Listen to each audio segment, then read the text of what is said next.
नमस्कार. आज आपण 47व्या श्लोकाचा अर्थ जाणून घेणार आहोत.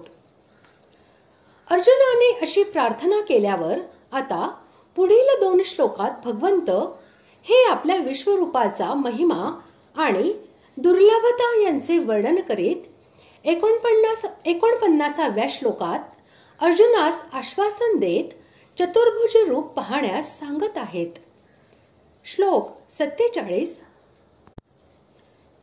श्री भगवान उवाच मया प्रसन्नेन तवार्जुनेदं रूपं परं दर्शितमात्मयोगात् तेजोमयं विश्वमनन्तमाद्यै यन्मे त्वदन्येन न दृष्टपूर्वम्.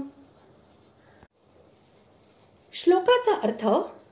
श्री भगवान म्हणाले, हे अर्जुना, मी तुझ्यावर अनुग्रह करण्यासाठी आपल्या योग शक्तीच्या प्रभावाने हे माझे परम तेजोमय, सर्वांचे आदी, सीमा नसलेले विराट रूप तुला दाखविले.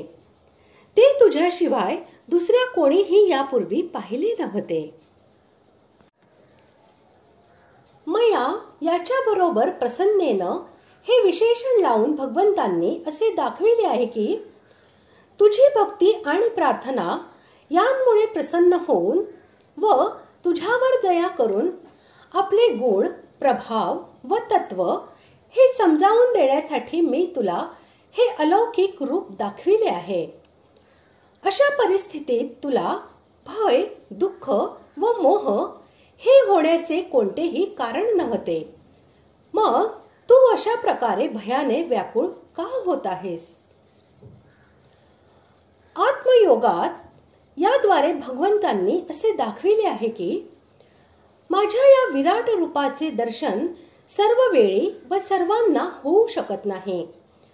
ज्यावेळी मी आपल्या योग शक्तीने याचे दर्शन घडवितो त्याच वेळी ते घडते. ज्याला दिव्य दृष्टी प्राप्त असेल त्यालाच ते घडते, दुसऱ्याला नाही. म्हणून या रूपाचे दर्शन घेणे ही मोठी भाग्याची गोष्ट आहे.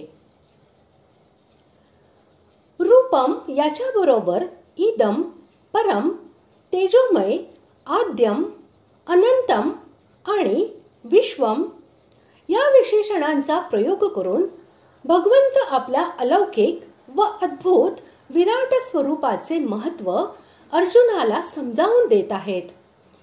ते म्हणतात की माझे हे रूप अत्यंत उत्कृष्ट आणि दिव्य आहे, असीम व दिव्य प्रकाशाचा पुंज आहे, सर्वांना उत्पन्न करणारे, सर्वांचे आदी आहे, असीम रूपाने विस्तृत आहे, कुणीकडूनही याचा कुठेही शेवट नाही.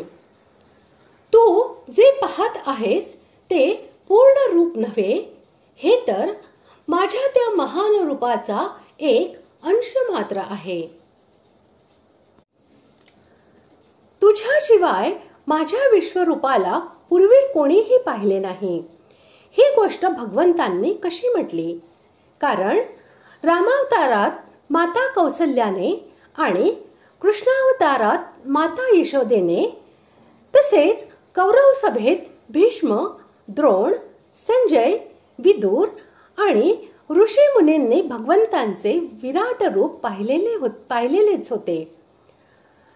याचे उत्तर भगवंतांनी यशोदा मातेला आपल्या मुखामध्ये आणि भीष्मादी वीरांना कौरवांच्या सभेमध्ये ज्या विराट रूपांचे दर्शन घडविले होते त्यामध्ये आणि अर्जुनाला दिसणाऱ्या या विराट रूपामध्ये फार अंतर आहे.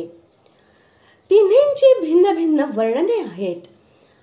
अर्जुनाला भगवंताने ज्या रूपाचे दर्शन घडविले त्यामध्ये भीष्म व द्रोण इत्यादी शूरवीर भगवंतांच्या प्रज्वलित मुखामध्ये प्रवेश करताना दिसत होते.